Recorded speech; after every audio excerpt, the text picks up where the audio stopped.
میرے وہ نادان بھائی اور بہنیں جو کریم اللہ کی رحمت سے مایوس ہو کر کہتے ہیں کہ اب میری توبہ کا کیا فائدہ؟ تمہیں اندازہ نہیں میں کتنا بڑا گنہگار ہوں، تمہیں معلوم نہیں کہ کس قسم کے گناہ کرتا رہا ہوں، میں تو بہت برا ہوں، یہ توبہ تو نیک لوگوں کے لیے ہے، اور میں بار بار کوشش بھی کر چکا ہوں، مجھ سے نہیں ہوتا، اور میں اس بارگاہ میں جاؤں بھی تو کس منہ سے جاؤں؟ میں نے تو ساری زندگی گناہوں میں برباد کر دی ہے، اب وہ مجھے کیوں قبول کرے گا، وہ مجھے کیوں معاف کرے گا؟ میں تو اس کی بارگاہ کا بہت بڑا مجرم ہوں۔ میرے نادان دوست، اس کی رحمت کا موازنہ دنیا والوں سے نہ کر۔ عدل کا تقاضا تو یہ ہے نا کہ اگر تیرے گناہوں کے پلڑے پر 20 سال کے گناہ تھے تو اب نیکیوں کے پلڑے کو برابر کرنے کے لیے تو 20 سال نیکیاں کرتا۔ گناہ تیرے 20 سال کے ہیں، اب تجھے 20 سال مزید گناہوں سے بچتے ہوئے 20 سال نیکیاں کرنے کی ضرورت نہیں ہے۔ تو بس ایک لمحے میں سچے دل سے توبہ کر کے اس عمل کو نیکیوں کے پلڑے پر رکھ کر دیکھ،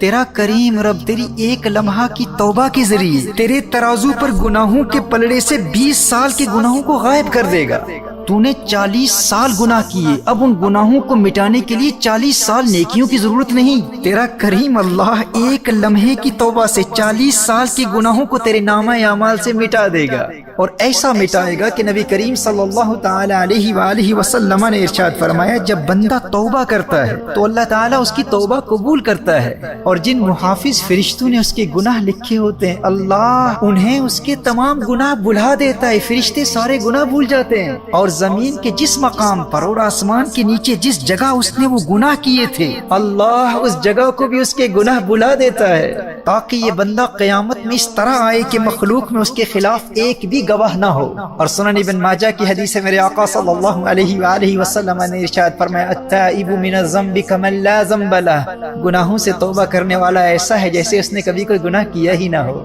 سچے دل سے توبہ کرنے والے کو اللہ ایسے پاک کر دیتا ہے، اس شخص کی طرح بنا دیتا ہے جس کا کوئی گناہ ہی نہیں۔ اور حدیث شریف میں ہے کہ اللہ جل وعلا کو گنہگار توبہ کرنے والے بندے سے زیادہ کسی کی آواز محبوب نہیں۔ میرے دوست تو کہتا ہے کہ میں کیا منہ لے کر اس کی بارگاہ میں جاؤں؟ میرے نادان بھائی، میری نادان بہن، تیرا رب ایسا کریم ہے کہ اسے تو توبہ کرنے والوں کی آواز سب آوازوں سے زیادہ پیاری لگتی ہے،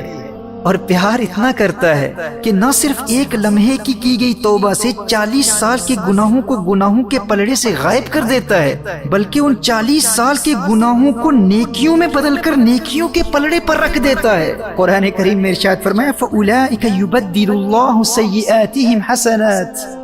تمہارا رب ایسا کریم ہے، توبہ کرنے والے گنہگاروں سے اتنا پیار کرتا ہے کہ نہ صرف اس ایک لمحے میں کی گئی توبہ سے گناہوں کو نامہ اعمال سے مٹا دیتا ہے، بلکہ اس ایک لمحے میں کی گئی توبہ سے تمہاری زندگی بھر کے گناہوں کو نیکیوں میں بدل دیتا ہے۔ دوستو، دنیا کی محبت کے معیارات اور ہیں، عدل کا تقاضا کیا ہے؟ عدل کا تقاضا تو یہ تھا نا کہ 40 سال کے گناہوں کے بعد 40 سال توبہ کرواتا ہے، تو پھر جا کر 40 سال کے گناہوں کو معاف کرتا، اور پھر مزید 40 سال اگر ہم نیکیاں کرتے تو اب وہ 40 سال کی نیکیاں ترازو کے نیکیوں کے پلڑے پر رکھی جاتی۔ فرمایا، نہیں میرے گنہگار بندے، تجھے علم ہی نہیں ہے کہ مجھے توبہ کرنے والے گنہگار سے کتنا پیار ہے۔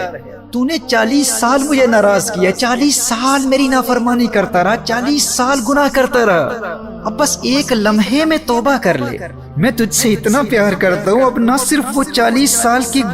گناہوں کے پلڑے سے غائب کر دوں گا، بلکہ انہی 40 سال کے گناہوں کو اٹھا کر نیکیوں کے پلڑے پر رکھ دوں گا۔ میرے دوستو، توبہ سے دور نہ بھاگنا، سچی توبہ سے پیار کر لو۔ تم اگرچہ گنہگار ہو، بدکار ہو، سیاکار ہو، لیکن تمہارا اللہ تم سے اتنا پیار کرتا ہے، سچی توبہ کرنے والے گنہگاروں سے اتنا پیار کرتا ہے کہ ایک لمحے کی سچی توبہ کرنے والے 40 سال کے گنہگار و بدکار کو 40 سال کا پرہیزگار و نیکوکار بنا دیتا ہے۔ فرمایا، یا ایھا الانسان ما غرک بربک الکریم،